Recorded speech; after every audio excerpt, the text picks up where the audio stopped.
ang pagkain ng galing sa langit. Ang mga Israelita ay mayroong karanasan ng pagkain na galing sa langit na kanilang kasama sa loob ng 40 taon. Ang naging lakas nila upang makarating sila sa lupang pangako na kung tawagin namin ngayon ay ang Israel. So bahagi ng kanilang karanasan. Kaya kapag sinabi na ang pagkain na nagbibigay ng buhay na walang hanggan, kapag babalag ko sinabi sa banal na kasulat, hindi lamang yung salita ng Diyos. Iba pa ang salita na nagbibigay ng buhay na walang hanggan. Iba pa po ang pagkain na nagbibigay ng buhay na walang hanggan. Akala ng iba natin mga kapatid ng mga Kristiyano na ang pagkain na nagbibigay ng buhay na walang hanggan ay yung lamang salita ng buhay na walang hanggan. Sa atin hindi pwedeng wala yung pagkain na nagbibigay ng buhay na walang hanggan. Sapagat ito ay base sa karanasan ng mga Hudyo na kung tawagin natin ay mula noon sa tinatawag natin Passover feast. Yung piyesta bago sila makalis sa ito at yung mana na galing sa langit at yung pagdiriwang natin ng banal na misa na kung tutusin po ay sinimula ng ating Panginoon sa Kristo noong huling hapunan. Pero kung tutusin po, ito ay continuation ng Passover feast. Kaya lamang, mayroong ilang magkakaiba. Ang kinakain natin tinapay, hindi lamang libadura, ang pagtinapay na walang libadura. Ngayon, kinakain natin tinapay na walang libadura. Pero alam natin na hindi lang ito basta tinapay. Ito lang tinapay na naging katawan at dugo ng ating Panginoon Yesu Kristo. Kaya po sa atin, mayroon tayong tinatawag na dalawang keso. Yung mesa ng banal na salita ng Diyos at yung mesa ng banal na salita. Yung mga kapatid natin mga hindi Katoliko, iisa lang yung kanilang mesa. Ito lang. Yung mesa lamang ang salita ng Diyos. Yung din ang akala nila, yung pagkain na nagbibigay ng buhay na walang hanggan. Hindi yun. Pag sinabi yung pagkain, iba mo sa salita ng Diyos. Pagkain, bahagi yun na kumulihan po natin ang nagdudulot ng kaligtasan. Kaya nga yung sabi ni Jesus, ako ang pagkain. Kasi yun ang hinihingi ng mga Israelita. Bigyan mo kami ng pagkain yun. Ay, hindi lang sinabi ni Jesus na makulit kayo sa salita.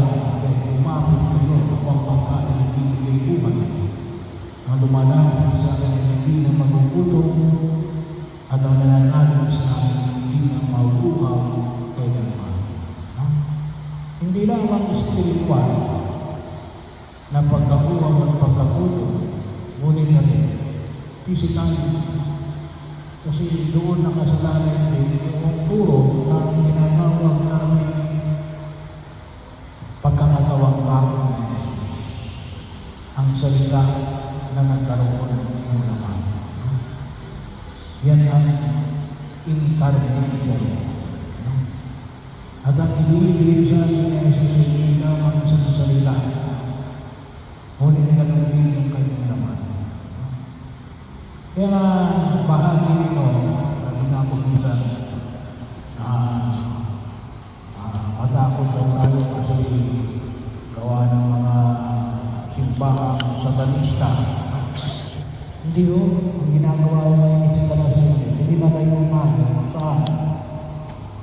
ito, sa pagkain ng kanyang katawan.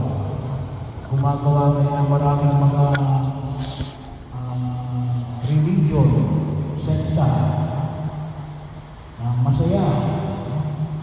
Mayroong kwentuhan, mayroong kantahan, alam ko minsan concert, pero wala ang pagkain na nagbibigay ng buhay na walang pagkain. Kung minsan umaabot mo ng 4 na oras, yung kanilang pagpupulong, tayo, 1 oras lang, nagreklamo na tayo.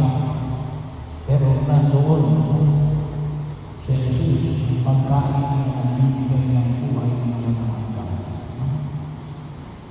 Kaya ako, bahagi ko na nakita ko na hindi nawa yung biyaya na nawawag namin kalimutan sa pagkain natin sa daigdig na ito.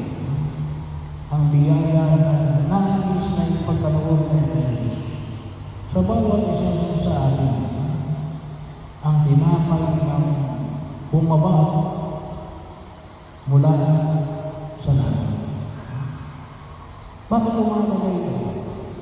Napakatagay ito sapagkat kung sa sinasabi ng iba, gusto ko umayon pero hindi ko magawa. Bakit? Hindi tayo kumukuha ng lakas. Saan tayo kumukuha ng lakas kay Jesus? Asan tayo kumukuha ng lakas? Hindi lalong-lalo na sa pamamagitan ng pagtanggap natin ng kanyang nagawa at tubog. Yun ang pagkain natin, yung magpapalakas sa atin. Kaya kung minsan, hindi ko tayo magtaka kung bakit hindi natin kaya labanan ang mga hamon ng daigdig na ito.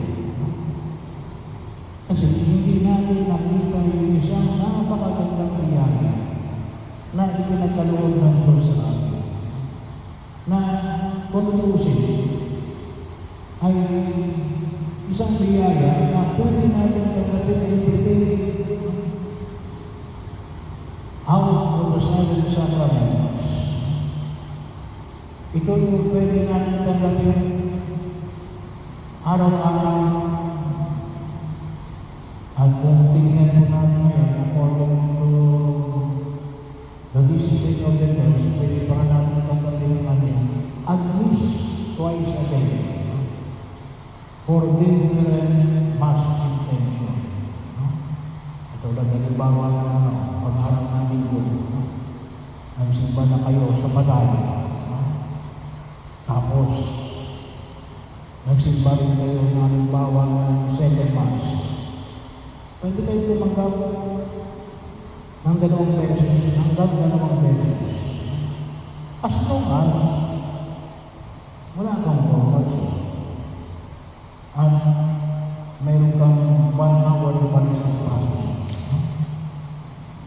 Pero sa iba ay ito yung pagkakataon na kung saan ay makita ko natin na maliwanag ko kapag palagi natin tinatanggap ito, magbibigay siya ng lakas kung may isang katumpara natin ang mission na ipinagkakaroon sa atin ng buong may kapal. Kaya bahagi nyo ito na maunawaan ng tao na bakit ba ganun yung simba tayo pag-araw ng linggo? Kasi dito kapag araw ng linggo, parang tanggapin mo si Jesus. Kaya namin isa sinasabi ng iba, tinanggap mo na ba si Jesus bilang Panginoon ng pinapagligtas? Kaya mga katulog ako, hindi natin masagot. Hindi natin masagot mo. Kung tinatanggap mo, every Sunday, bahagi mo. Hindi lamang sa salita. Ngunit sa salita at saka sa katawan ng dugo